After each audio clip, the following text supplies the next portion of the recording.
Hello and welcome to all. आप सभी का बहुत बहुत स्वागत है एक बार फिर से सजी गुरुकुल के इस ऑफिशियल ऐप पर। तो चलिए क्लास को स्टार्ट करते हैं। आज हम लोग को एंग्लो फ्रेंच कॉन्फ्लिक्ट के बारे में समझना है। अंग्रेज फ्रांसीसियों के बीच जो संघर्ष हुआ इसको अच्छे से समझना है ताकि हम लोग आगे आने वाले जो मेंस के प्रश्न है उसको अच्छे से सॉल्व कर पाएँ। जो बच्चे वनडे लेवल की तैयारी कर रहे हैं, जो वनडे लेवल का पेपर देते हैं, उनको ये पूरा पढ़ने की जरूरत नहीं होती है। उनको सिर्फ 3 क्वेश्चन याद रखने हैं।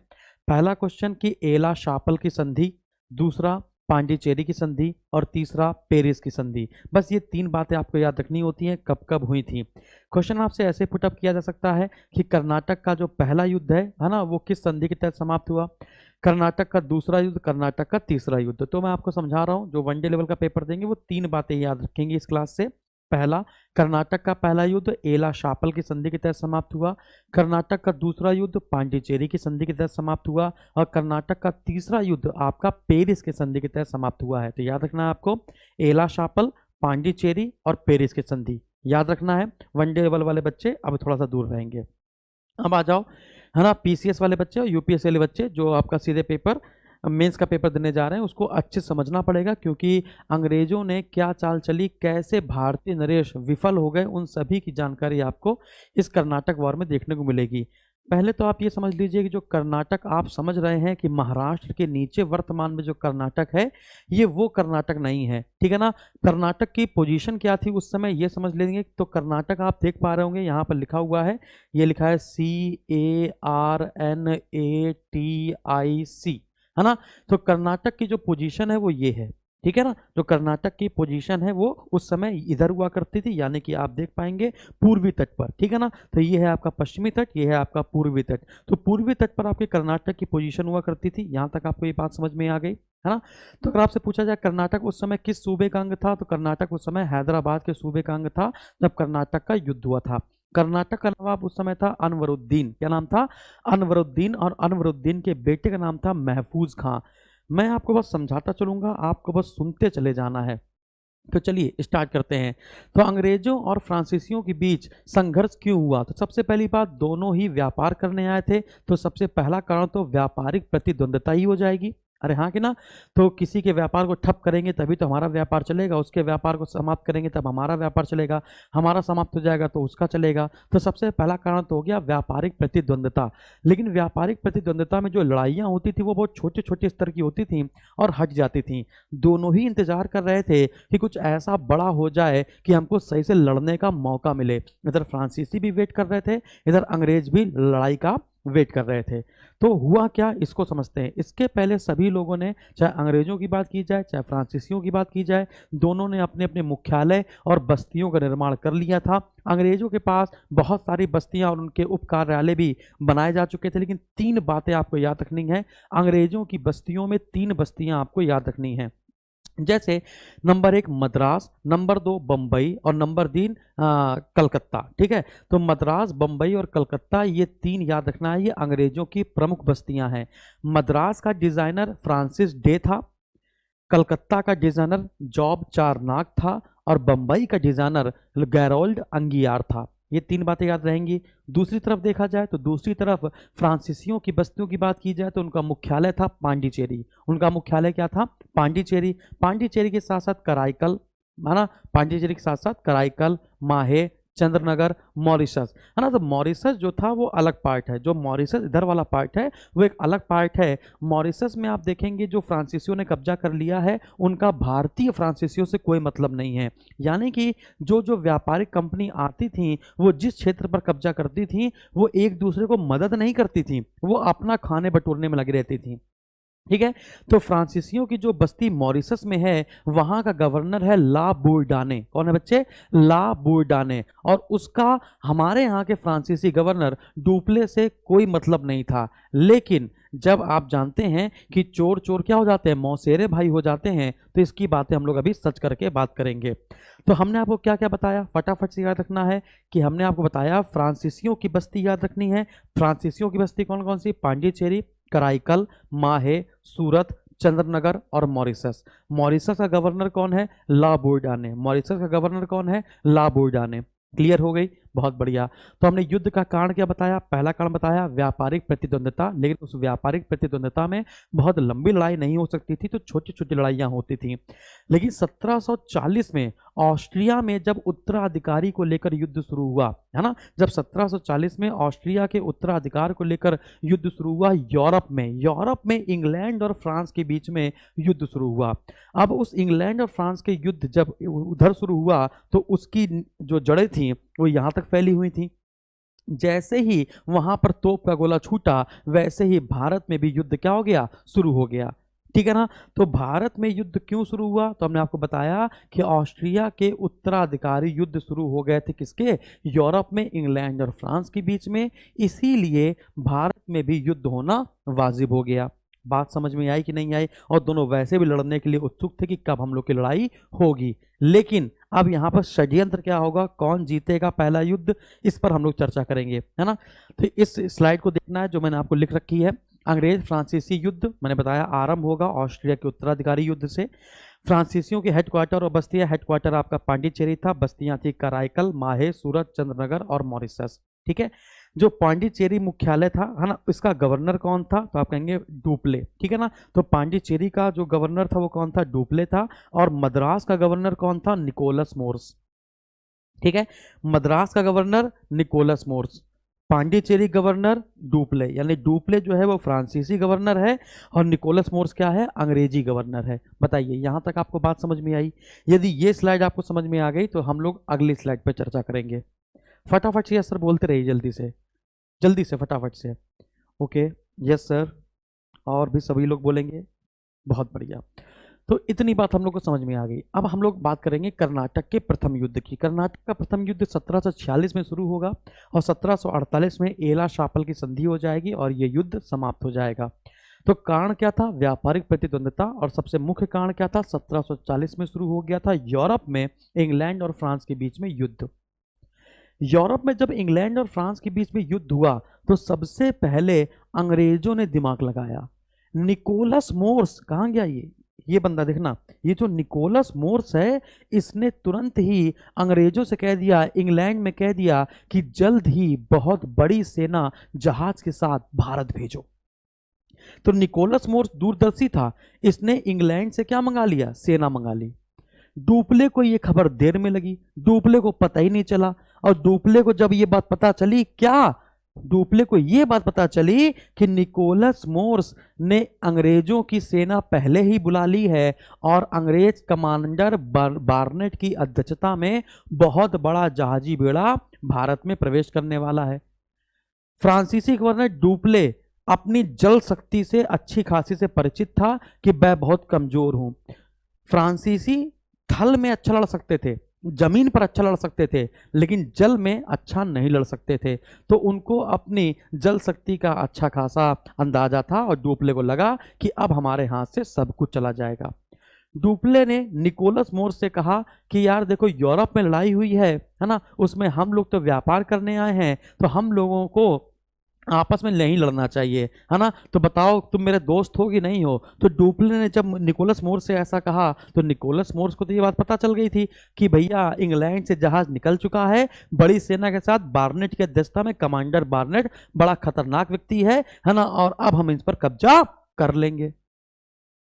तो उसने इसको आश्वासन ही नहीं दिया, मतलब निकोलस मोर्स ने डुप्ले को कोई रिजल्ट नहीं दिया कि हम लड़ाई करेंगे कि नहीं करेंगे।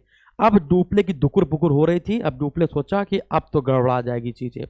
डुप्ले ने क्या किया? कर्नाटक के नवाब अनवरुद्दीन को बुलाया, अनवरुद्दीन के पास गया, है ना, और उनसे कहा कि अनवरुद्दीन जी, अब देखिए हम लोग तो व्यापार करने आए हैं, लेकिन ये मान नहीं रहा है निकोलस मोर्स और ये जबरदस्ती हमारे ऊपर हमला कर रहा है, जबकि हम तो इसके ऊपर कभी हमला भी नहीं करते हैं। हम लोग व्यापार करने आए हैं तो व्यापार करेंगे और चले जाएंगे, लेकिन ये अगर ये मारपीट करेगा, है ना, तो कब्जा करेगा, तो व्यापार को नुकसान होगा और आपको टैक्स भी नहीं मिलेगा।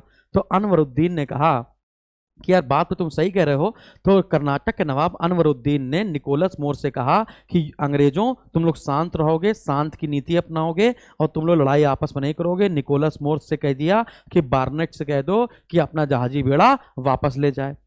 तो अंग्रेज नवाब अनवरुद्दीन को गुस्सा नहीं करना चाहते थे, क्रुद्ध नहीं करना चाहते थे, है ना, वो उसके साथ शांति समझौते के साथ रहना चाहते थे, क्योंकि वो व्यापार का विस्तार करना चाह रहे थे। तो अंग्रेजों ने अनवरुद्दीन की बात मान ली। ये बात मैं आपको जो बता रहा हूं, ये लोगों के सामने आने वाली बात है।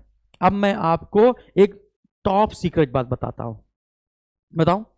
टॉप सीक्रेट बात यह थी कि डुप्ले ने क्या कहा। डुप्ले ने कर्नाटक के नवाब अनवरुद्दीन से कहा कि जब निकोलस मोर्स अंग्रेज बार्नेट की अध्यक्षता में जो जहाजी बेड़ा आ रहा है, जब ये वापस चला जाएगा, तब हम मॉरिशस के गवर्नर ला बुर्डाने को चुपके से बुलाएंगे, मद्रास पर कब्जा कर लेंगे। किस पर? मद्रास पर कब्जा कर लेंगे, और कब्जा करके हम तुमको दे देंगे। किसको? अनवरुद्दीन को। तो अनवरुद्दीन जो है वो किसकी तलाश में था? मद्रास की। तो डुप्ले ने अनवरुद्दीन से कह दिया था कि अंग्रेजों से मद्रास छीनकर हम तुम्हें देंगे, अभी इनको शांत कर लो। समझ रहे हो बच्चे? तो ये बात हुई थी। ठीक है, अब अंग्रेज बार्नेट का जहाजी बेड़ा वापस चला गया, लेकिन एक छोटा सा जहाज, है ना, उसके उत्तराधिकारी पेनेट या पेटेन की अध्यक्षता में भारत की तरफ कोरोमंडल तक पहुंचने वाला था। तो अब डुप्ले जान गया कि अंग्रेज जा चुके हैं। डुप्ले ने चुपके से ला बुर्डाने को बुलाया कि आ जाओ भाई। अब मॉरिशस का गवर्नर ला बुर्डाने अपने जहाजी बेड़ा के साथ वापस आया, भारत पहुंचा। भारत पहुंचा तो उसको पेटन दिखा, तो उसने पेटन को वहीं पर मार गिराया, लेकिन पेटन बच गया और श्रीलंका की ओर भाग गया। अब ला बुर्डाने और डुप्ले ने मिलकर किस पर हमला कर दिया? मद्रास पर। अब मद्रास को कब्जे में ले लिया किसने? डुप्ले और ला बुर्डाने ने। बात समझ में आ रही है? अरे हाँ कि ना? अब अंग्रेज हक्का बक्का रह गए। अब अंग्रेज सोचे करें तो करें क्या। बात समझ आ रही? यहां तक आपको बात समझ में आई कि नहीं आई? यूरोप में अंग्रेजों ने फ्रांसीसियों से लुइसबर्ग छीन लिया। इधर तो फ्रांसीसी जीत रहे थे और यूरोप में इंग्लैंड वाले जीत रहे थे। उधर अंग्रेजों ने फ्रांसीसी बस्ती लुइसबर्ग पर कब्जा कर लिया, इधर फ्रांसीसियों ने अंग्रेजों की मद्रास पर कब्जा कर लिया। यह बात आपको समझ में आ गई। अब जो ला बुर्डाने है ये कहता है यार देखो हमें वापस जाना है, वरना मॉरिशस में चीजें गड़बड़ा जाएंगी। अरे हाँ कि ना? तो ला बुर्डाने ने अंग्रेजों से कहा एक काम करो, हमें 4 लाख पाउंड दे दो। कितना दे दो बच्चे? 4 लाख पाउंड हमें फिरौती दे दो, और फिरौती हमें दे दो तो हम तुमको वापस मद्रास कर देंगे। डुप्ले मद्रास पर परमानेंट अधिकार चाहता था, लेकिन ला बुर्डाने फिरौती में पैसा लेकर मद्रास देकर वापस जाना चाहता था। तो दोनों के बीच में प्रतिद्वंदिता हो गई। किसके किसके बीच में? बुर्डाने और डुप्ले के बीच में। अंत में बुर्डाने डुप्ले एक हो गए। इन्होंने 4 लाख पाउंड, कितना बच्चे? 4 लाख पाउंड किससे ले लिया? अंग्रेजों से। बात समझ आ रही है? और मद्रास अंग्रेजों को वापस देने की बात कह दी। ला बुर्डाने ने उसमें से आधा पैसा लिया और वापस मॉरिशस भाग गया। इधर जैसे ला बुर्डाने मॉरिशस वापस गया, इधर डुप्ले ने फिर से अपनी सेना मद्रास पर मतलब मद्रास पर हमला कर दिया और मद्रास को फिर से जीत लिया। मतलब डुप्ले मद्रास को छोड़ना नहीं चाहता था। ला बुर्डाने मतलब अंग्रेजों ने पैसा भी दे दिया है, बुर्डाने चला भी गया है, अब डुप्ले ने फिर से मद्रास पर कब्जा कर लिया और अंग्रेजों ने कहा आपने पैसा भी ले लिया और आपने छोड़ा भी नहीं। तो उसने कहा तो क्या हुआ, हमने फिर से कब्जा कर लिया, तुम फिर से हमको पैसा दो। अब अंग्रेज खिसियाए बैठे। अंग्रेजों ने इंग्लैंड से अपनी सेना वापस मंगाई कि भैया आ जाओ सेना लेकर। तो इधर डुप्ले ने सोचा अब क्या करें। तो डुप्ले ने पांडिचेरी के दक्षिण में अंग्रेजों की एक और बस्ती थी जिसका नाम था फोर्ट सेंट डेविड, है ना, यहाँ पे देखो लिखा हुआ है, यहाँ पे लिखा मद्रास पांडिचेरी कर्नाटक नवाब के अनवरुद्दीन के अधीन थे। डुप्ले ने अनवरुद्दीन से है ना कहा कि छोड़ दो, ये सब मैंने यहाँ पे लिखा हुआ है। इंग्लैंड से बार्नेट आ रहा था भारत की ओर, फ्रांसीसियों को पता था डुप्ले को जल से निर्बल है। ये सारी बातें हमने आपको यहाँ पर लिख रखी है, यही PDF आपको मिल जाएगी। अंग्रेज कमांडर बार्नेट को उत्तराधिकारी पेटन को हरा दिया, है ना, किसने? बुर्डाने ने, और वो लंका की ओर भाग गया। फिर हमने यहाँ बताया डुप्ले ने क्या कर दिया, मद्रास पर अधिकार कर लिया, है ना। ला बुर्डाने फिरौती ली 4 लाख पाउंड और वापस चला गया, लेकिन डुप्ले ने पुनः ऊपर कब्जा कर लिया और लॉर्ड क्लाइव और अंग्रेज अधिकारियों को बंदी बना लिया। बात समझ आई? तो अब इंग्लैंड से सेना आ रही थी।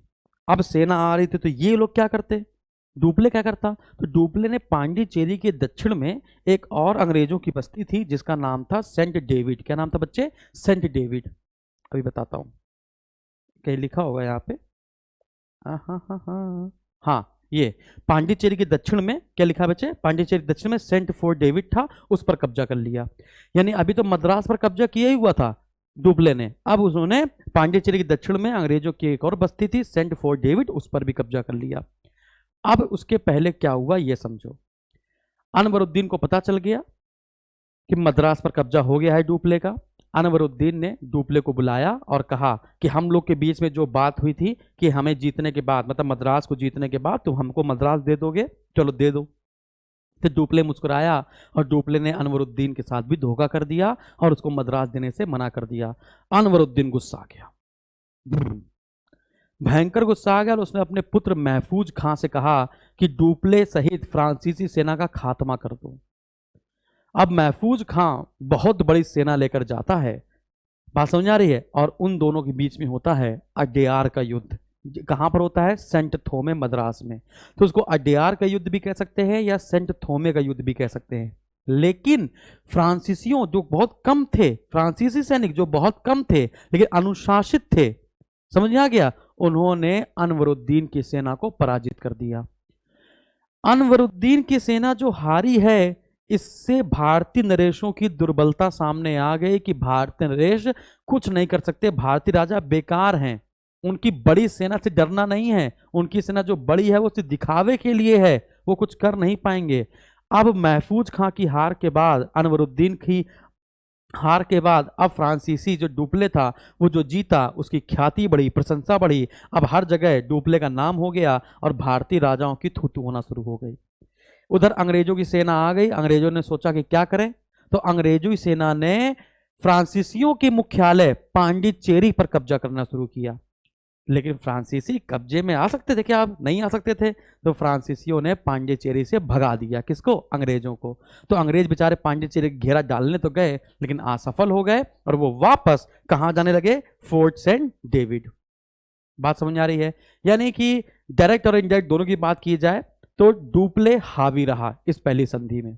बताओ यहां तक बात आपको समझ में आई कि नहीं आई, जल्दी से। अब हम लोग को देखना है युद्ध का अंत। उधर यूरोप में, जब यूरोप में युद्ध शुरू हुआ था, अरे हाँ कि ना, जब वहां भी युद्ध समाप्त होगा तो यहां पर भी युद्ध समाप्त होगा। तो यूरोप में इंग्लैंड और फ्रांस के बीच में संधि हो गई 1748 में एला शापल की। अब उस संधि में अंग्रेज जो थे, है ना, उनको उस संधि के तहत अंग्रेजों को भारत में मद्रास वापस कर दिया गया कि भैया तुमसे मद्रास छीना गया है। और उधर अंग्रेजों ने फ्रांसीसियों से उत्तरी अमेरिका में लुइसबर्ग छीन लिया था, तो उसको उनको वापस कर दिया गया। तो वापस अदला बदली हो गई एला शापल की संधि के तहत। तो अंग्रेजों को भारत में मद्रास मिल गया और फ्रांसीसियों को उत्तरी अमेरिका में लुइसबर्ग मिल गया। तो एला शापल की संधि के तहत कर्नाटक का पहला युद्ध समाप्त हो गया। इस युद्ध का महत्व क्या था, कर्नाटक युद्ध का महत्व या परिणाम क्या था? युद्ध का महत्व सिर्फ इतना था, कोई भारत में राजनीति का विस्तार नहीं हुआ, समझिएगा, भारत में कोई राजनीतिक सीमा का विस्तार नहीं हुआ। अंग्रेज और फ्रांसीसियों के बीच में जो द्वेष चल रहा था, है ना, उसी का ये परिणाम था कर्नाटक का प्रथम युद्ध। इसमें अंग्रेज बहुत ज्यादा शक्तिशाली थे कि फ्रांसीसी बहुत ज्यादा शक्तिशाली थे। दोनों आपस में लड़े नहीं थे, दोनों आमने सामने लड़े नहीं थे, दोनों ने अपना अपना दिमाग लगाया, चतुराई से एक दूसरे पे के किले पर कब्जा किया था।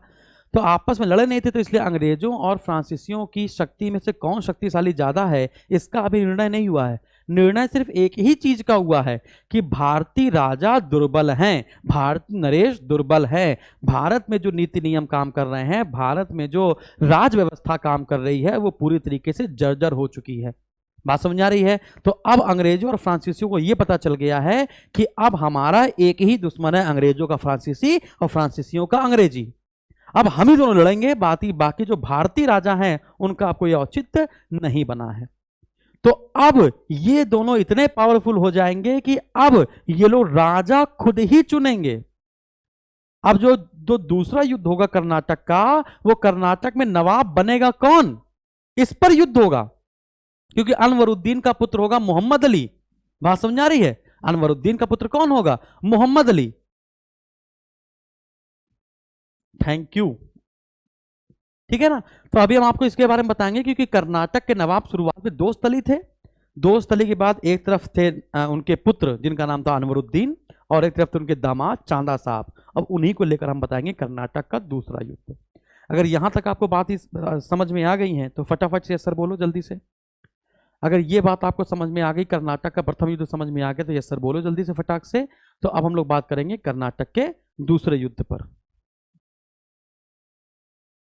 तो यहां तक आपको बात समझ में आ गई, ठीक है। फिर अब हम लोग बात करने वाले हैं कर्नाटक के दूसरे युद्ध पर। इस पर बच्चे कर्नाटक के दूसरे युद्ध पर। तो पहले युद्ध में क्या हुआ, एला शापल की संधि, ये बहुत इंपॉर्टेंट है, और कब हुई थी, 1748 में। कर्नाटक के युद्ध को, दूसरे युद्ध को पढ़ने से पहले मैं आपको बताता हूं इसके कारण क्या रहे। तो कर्नाटक के दूसरे युद्ध के 4 कारण थे। पहला कारण यह था कि जो कर्नाटक का पहला युद्ध था वो एकदम से समाप्त हुआ था, क्योंकि एला शापल की संधि यूरोप में हुई थी, है ना। तो यहां पर इन लोगों की खुन्नस मिट नहीं पाई थी। तो पिछली जो शत्रुता चल रही थी, है ना, दोनों एक दूसरे की जो शक्ति को नष्ट करना चाहते थे वो भी नष्ट नहीं कर पाए थे, और पहला कर्नाटक युद्ध अचानक से समाप्त हो गया। तो दोनों ही लोग निराश थे। ये पहला कारण हो गया कि पिछली शत्रुता पूरी तरीके से मिट नहीं पाई थी उनके दिल से। तो दूसरा कारण क्या था, इतने में ही हैदराबाद का निजाम मर जाता है और कर्नाटक का नवाब मर जाता है। ये दोनों इंसिडेंट एक साथ हो जाते हैं, हैदराबाद का निजाम मर जाता है और कर्नाटक का नवाब मर जाता है। तो जरा देखते हैं क्या क्या होता है। हैदराबाद का जो निजाम होता है उसका नाम होता है आसफ जहां निजामुल मुल्क। क्या होता है, आसफ जहां निजामुल मुल्क। आसफ जहां के मर जाने के बाद अब यहां पर इसकी गद्दी के लिए 2 लोग दावेदारी करते हैं। पहला नासिर जंग और दूसरा मुजफ्फर जंग। आसफ जहां का ये पुत्र है, नासिर जंग जो है ये पुत्र है, और ये इसका भाई है, नहीं ये दोनों पुत्र थे इसके, है ना। तो नासिर जंग और सलावत जंग ये क्या है, भाई भाई हैं, क्लियर है। लेकिन जो मुजफ्फर जंग है ये क्या है, पौत्र है, ठीक है ना। तो आप कहना क्या चाहते हैं, सुनिएगा। आसफ जहां की मृत्यु के बाद अंग्रेजों ने दिमाग लगाना शुरू किया, और अब अंग्रेज और फ्रांसीसियों ने, राजा अगर मेरा होगा तो व्यापार में छूट हमको मिलेगी और राजा की सेना हमारी सेना हो जाएगी। इसलिए अब अंग्रेजों ने और फ्रांसीसियों ने राजनीति में घुसना धीमे धीमे शुरू किया। आसफ जहां के मर जाने के बाद अंग्रेज चाहते थे कि नासिर जंग गद्दी पर बैठे, और फ्रांसीसी चाहते थे कि मुजफ्फर जंग को गद्दी प्राप्त हो। बात समझ आ रही है। तो अब धीमे धीमे राजनीति में प्रवेश करना शुरू करेंगे। और दूसरी तरफ कर्नाटक का जो नवाब था दोस्तली, उसकी मृत्यु हो गई। तो अब यहां अंग्रेज चाहते थे कि अनवरुद्दीन गद्दी पर बैठे, और जबकि फ्रांसीसी चाहते थे कि दोस्तली के दामाद चांदा साहब गद्दी पर बैठे। बात समझ आ रही है।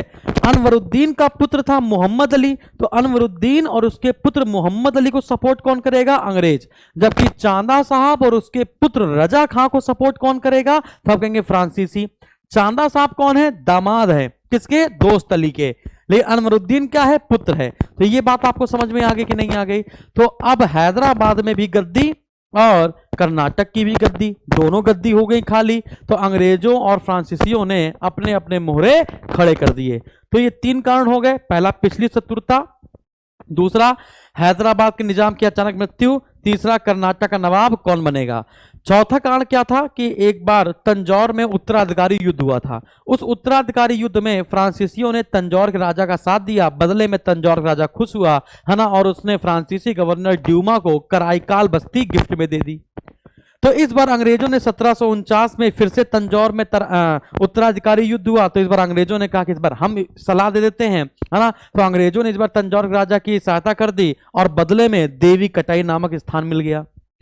अब अंग्रेजों ने जब देवी कटाई मिल गया, ये देवी कोटाई मिल गया, तो फ्रांसीसी जल गए, और फ्रांसीसियों ने अंग्रेजों से कहा कि तुम्हारी हिम्मत कैसे हुई कि तंजौर के राजा को सपोर्ट करो, वो मेरा बंदा है।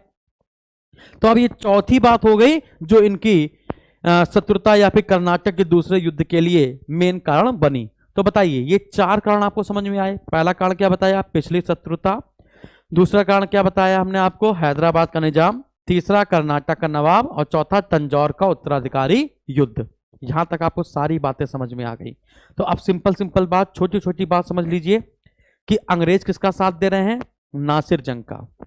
इधर अंग्रेज किसका साथ दे रहे हैं, अनवरुद्दीन और मोहम्मद अली का।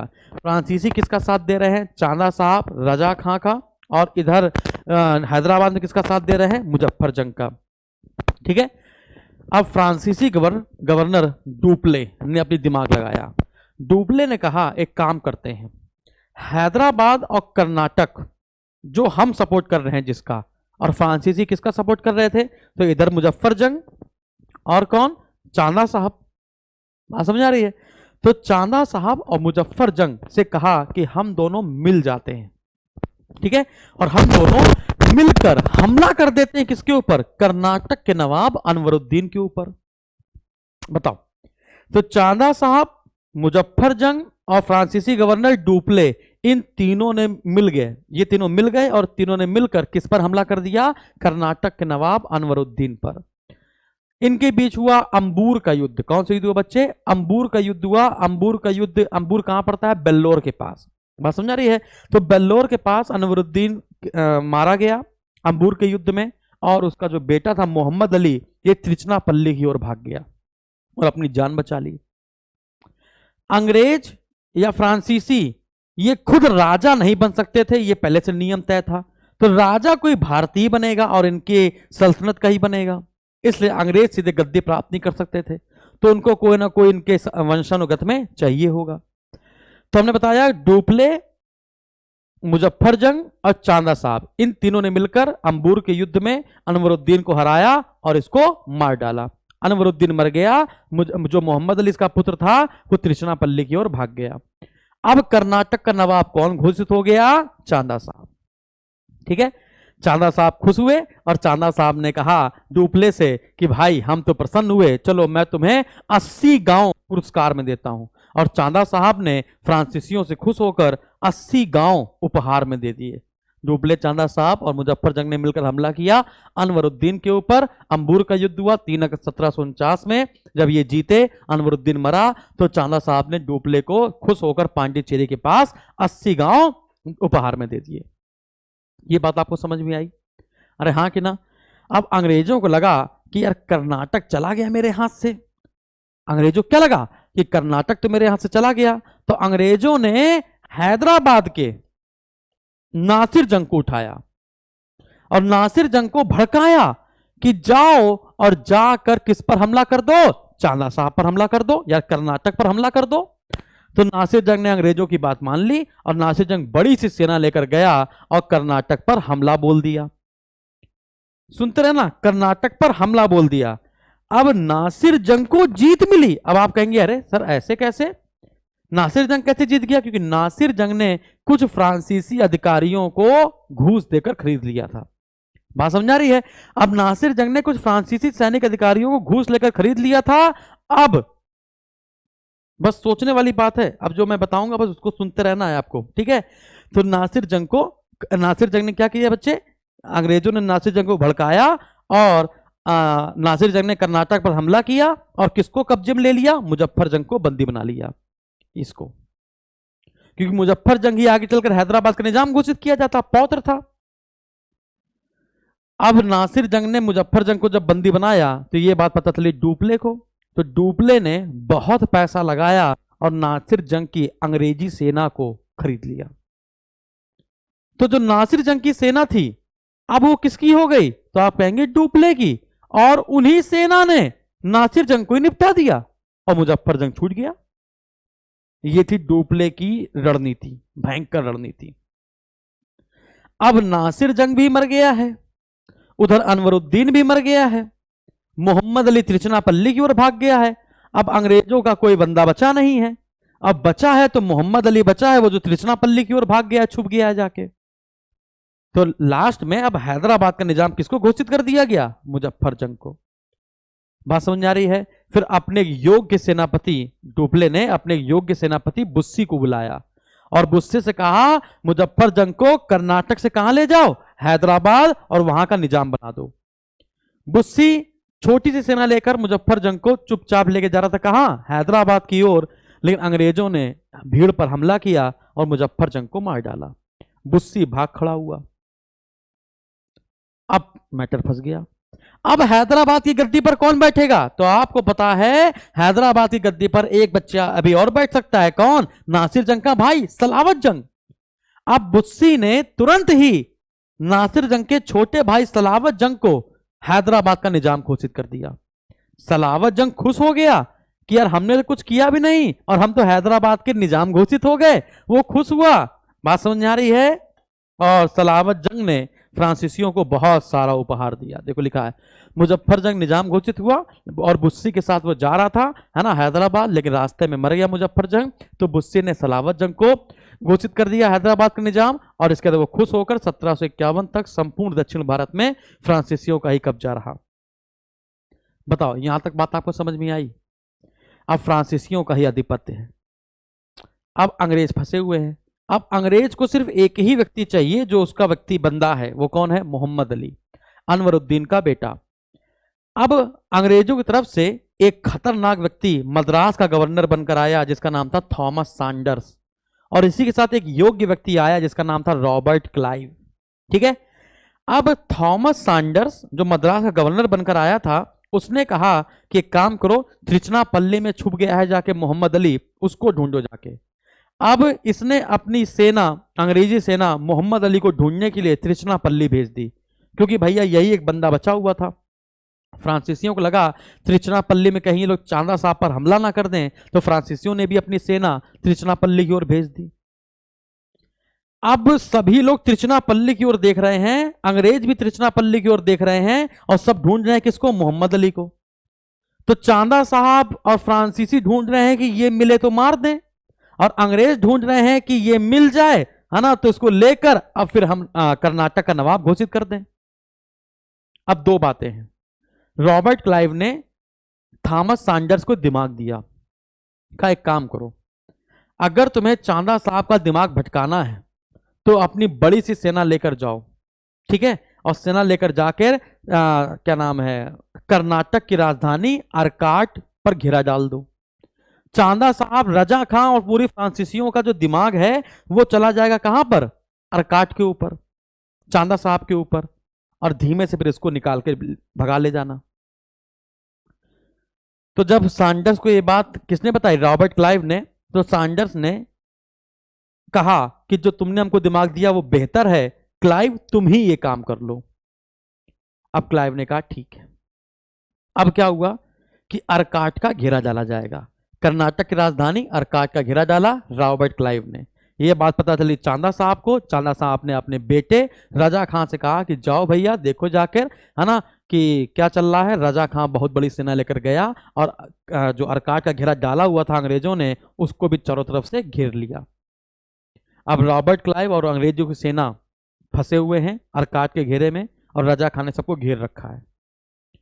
53 दिन तक भूखे प्यासे रहे अंग्रेजी सैनिक, लेकिन हार नहीं मानी। इतने में ही मेजर लॉरेंस इंग्लैंड से बहुत बड़ी सेना लेकर पहुंच जाता है अरकाट, और रजा खां को अपना घेरा उठाना पड़ता है और वहां से भागना पड़ता है। रॉबर्ट क्लाइव की बहुत प्रशंसा की जाती है। अब रॉबर्ट क्लाइव और मेजर लॉरेंस ने मिलकर, है ना, कर्नाटक पर कब्जा कर लिया, चांदा साहब को मार डाला और फ्रांसीसी कमांडर लॉ को गिरफ्तार कर लिया। किसने? क्लाइव और लॉरेंस ने मिलकर।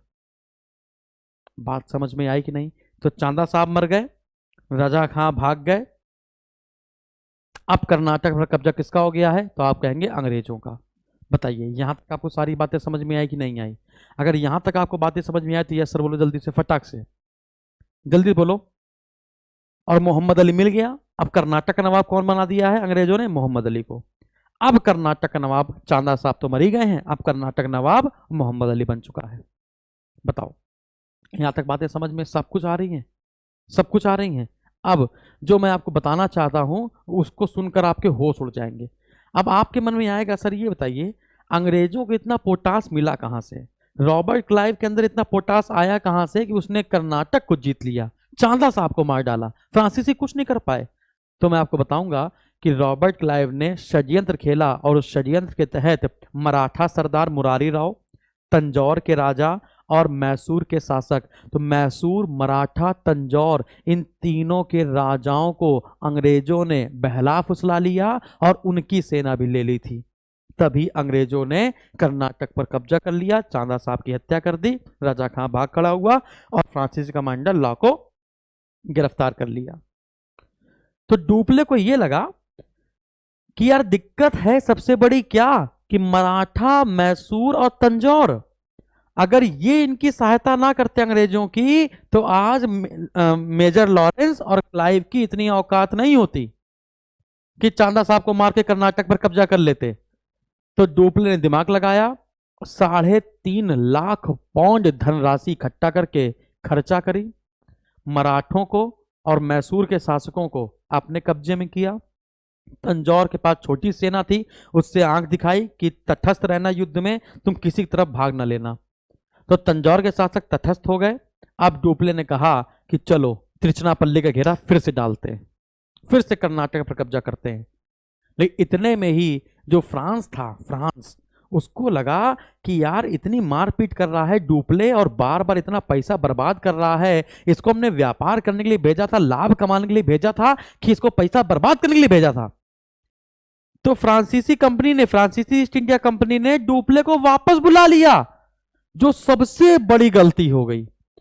अब डुप्ले को जब बीच मझधार में वापस बुलाया, 1754 की बात बता रहे हैं, और उसकी जगह भेज दिया रॉबर्ट गोडेयू को। और गोडेयू सही में गधा था। गोडेयू यहां पर आया और उसने कहा यार देखो लड़ाई लड़ाई बंद करो, बहुत हुआ लड़ाई लड़ाई, अब एक काम करते हैं। अब अंग्रेजों से गोडेयू ने कर ली क्या, पांडिचेरी की संधि।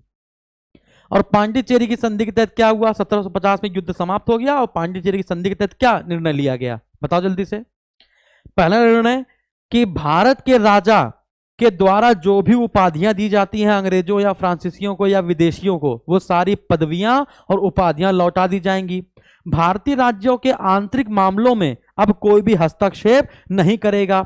जो भी उपाधियां, जो भी इनाम दिया गया है, जो भी जागीरें उपहार में दी गई हैं राजाओं के द्वारा, वो सब एक दूसरे को लौटा दी जाएंगी। एक दूसरे के जीते हुए प्रदेश को भी वापस कर दिया जाएगा। और पांडिचेरी संधि के तहत गोडेयू ने यह कर्नाटक का दूसरा युद्ध समाप्त कर दिया।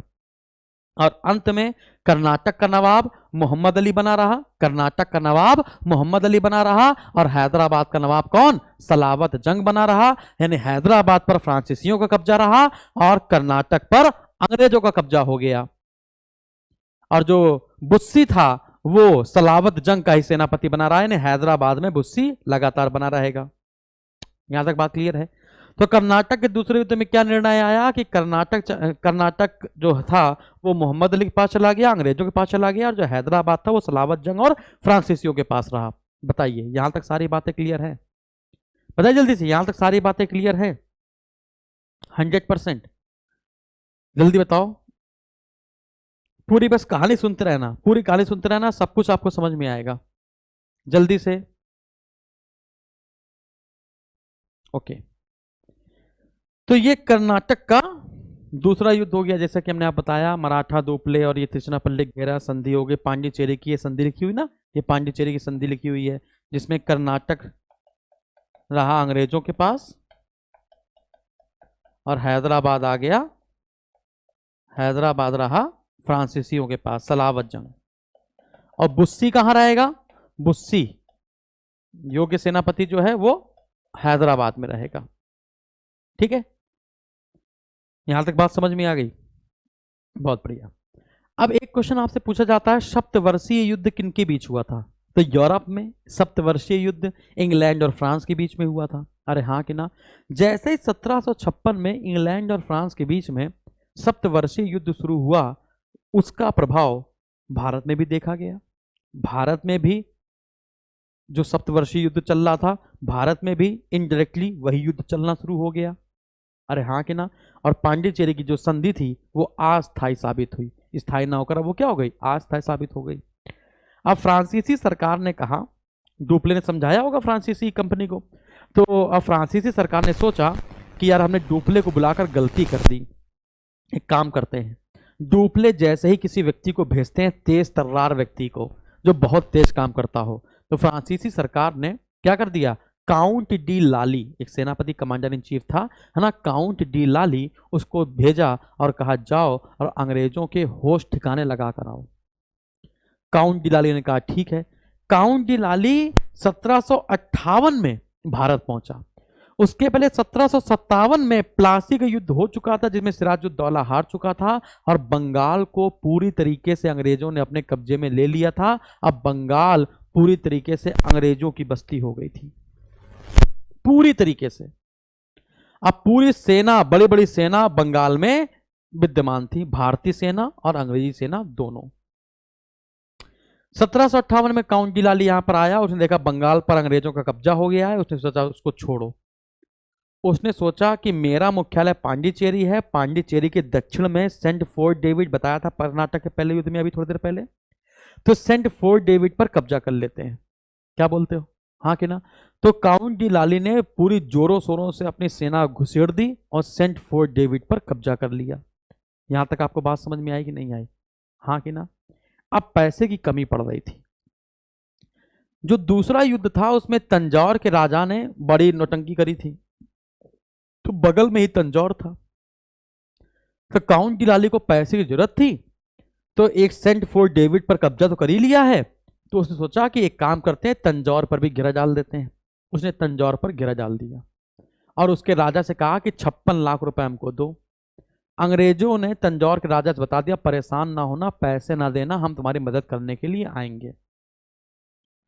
अब धीमे धीमे जो तंजौर का घेरा था काउंट डिलाली का, ये बड़ा हो गया, मतलब लंबा समय तक खिंच गया। इतने में ही अंग्रेजों ने बंगाल की सेना को वहां से भेजा, कहां की ओर, कहां की ओर, जल्दी बताओ, हाँ, तंजौर की ओर। ठीक है, तो एक बड़ा सा जो जहाजी बेड़ा था बंगाल से, वो तंजौर की ओर भाग गया, और जैसे अंग्रेजों ने तंजौर पर हमला किया वैसे ही काउंट डिलाली को वहां से भागना पड़ा। तो तंजौर के घेरा इतने लंबे समय तक डालते भी रहे, लेकिन 56 लाख रुपए की जो उम्मीद थी वो मिली नहीं, और काउंट डिलाली को वहां से भागना पड़ा। अब लाली ने सोचा करे तो करें क्या यार, बंगाल भी अंग्रेजों के कब्जे में है, तंजौर भी अंग्रेजों के कब्जे में है, क्या करा जाए, क्या करा जाए? तो सोचा एक काम करते हैं, अब कुछ बड़ा और तूफानी करते हैं। हैदराबाद में कौन है, सलावत जंग, और सलावत जंग का सेनापति कौन है, बुस्सी, यानी सेना हैदराबाद में अधिकतर ज्यादा मात्रा में है। तो काउंट डिलाली ने सोचा आर या पार और मां का दरबार। उसने कहा बुस्सी आ जाओ, हम दोनों मिलकर अंग्रेजों का सामना करेंगे। बस ये जो गलती करी है, और अंग्रेजों की प्रमुख बस्ती कौन सी थी, मद्रास। बुस्सी पूरी सेना लेकर हैदराबाद छोड़कर आ गया, जो सबसे बड़ी भूल थी। इधर जैसे ही बुस्सी ने हैदराबाद छोड़ा, उधर कर्नल फोर्ड ने हैदराबाद पर कब्जा कर लिया। सलावत जंग को ऐसे तलवार दिखाई, सलावत जंग ने कहा हम अंग्रेजों के साथ हैं। अब सलावत जंग अंग्रेजों के साथ हो गया, इधर बुस्सी आ गया किसके साथ, काउंट डिलाली के साथ। इन दोनों ने मिलकर मद्रास का घेरा डाल दिया। समझे? जैसे मद्रास का घेरा डाला वैसे ही वर्षा ऋतु समाप्त हो गई। वर्षा ऋतु समाप्त हो गई तो आपने देखा अंग्रेजी जहाजी बेड़ा अब समुद्र के रास्ते कहां पहुंच गया, मद्रास पहुंच गया। तो वापस काउंट डिलाली और बुस्सी को मद्रास का घेरा उठाकर भागना पड़ा। अब फ्रांसीसी बेचारे कहीं रह नहीं गए हैं, तो सिंपल सी बात है, लास्ट में हम लोग को ऐसे करके फाइट ही करनी पड़ेगी। अब अंग्रेजों और फ्रांसीसियों के बीच में होता है वांडीवाश का युद्ध 1760 में। इसके पहले 1759 में एक अंग्रेजी योग्य सेनापति आयरकूट आ चुका होता है, और आयरकूट फ्रांसीसियों के दिल दिमाग से खेलना अच्छी तरीके से जानता था। वांडीवाश के युद्ध में जो फ्रांसीसी थे वो बुरी तरह पराजित हुए, बुस्सी को बंदी बना लिया गया। और इतिहासकार मालेसन ने कहा भी है कि मार्टिन ड्यूमा और डुप्ले ने जो मीनारें खड़ी करी थी, या फिर जो भवन खड़े करे थे, महल खड़े करे थे, वो अब धूल दूषित हो गए हैं। ठीक है, तो ये सब स्टेटमेंट आए। तो वांडीवाश के युद्ध में लास्ट में फ्रांसीसी हार गए, और कौन जीत गया, तो आप कहेंगे अंग्रेज जीत गए। उसी दौरान यूरोप में इंग्लैंड और फ्रांस के बीच में सप्तवर्षीय युद्ध समाप्त हुआ, और दोनों के बीच पेरिस की संधि हो गई। 10 फरवरी 1763 में दोनों के बीच में क्या हो गया बच्चे, पेरिस की संधि हो गई। और इस संधि के तहत डिसाइड किया गया कि कर्नाटक के दूसरे युद्ध से पहले जितने बस्तियां फ्रांसीसियों की थी वो उनको वापस कर दी जाएगी, लेकिन बदले में फ्रांसीसी भारत में अपनी सेना नहीं रखेंगे, अपना दिमाग सिर्फ और सिर्फ व्यापार में लगाएंगे। धीमे धीमे फ्रांसीसी शक्ति समाप्त हो गई, उन्होंने अपने बड़े भूभाग को खो ही दिया था। धीमे धीमे अपने सारे भूभाग अंग्रेजों को ही दे दिए, सिवाय चंद्रनगर के। चंद्रनगर के अलावा बाकी सारी चीजें इनकी समाप्त हो गई, हाँ कि ना? बहुत बढ़िया। चंद्रनगर तो मैं कहता हूँ चंद्रनगर जो था वो फ्रांसीसियों के कब्जे में आज़ादी के बाद तक रहा, है ना, और भारत वालों ने फ्रांसीसियों से चंद्रनगर को खरीदा था और फिर उसको मुख्य पांडिचेरी में मिला दिया गया। तो ये था पेरिस की संधि। बताइए यहाँ तक आपको सारी बातें समझ में आई। तो अंग्रेजों ने डचों को तो बेदरा के युद्ध में हरा दिया था, अंग्रेजों ने डचों को बेदरा के युद्ध में हरा दिया था और फ्रांसीसियों को वांडीवाश के युद्ध में खत्म कर दिया। तो ये पूरी बातें थी। यहाँ पे मैंने बताया डुप्ले वापस लॉर्ड गोडेयू संधि कर ली, और फिर उसके बाद कर्नाटक का तीसरा युद्ध बताया, सप्तवर्षीय युद्ध, काउंट जी लाली, है ना, प्लासी युद्ध, तंजौर का घेरा, और ये वो ऐसे करके बताया, 56 लाख रुपए चाहिए था उसको, ये सब हमने बताया। वांडीवाश का युद्ध और फ्रांसीसी हारे, बुस्सी बंदी बना लिया गया। फिर इसकी संधि हुई 10 फरवरी 1763 ईस्वी में। 1749 तक जो क्षेत्र थे उनके फ्रांसीसियों के वापस कर दिए गए चंद्रनगर को छोड़कर। अब फ्रांसीसी अपनी सेना भारत में नहीं रख सकते थे और सब कुछ पूरी तरीके से समाप्त हो गया। पूरी तरीके से व्यापार में ध्यान लगाया और धीमे धीमे व्यापार भी अंग्रेजों को बेचकर वो भाग खड़े हुए।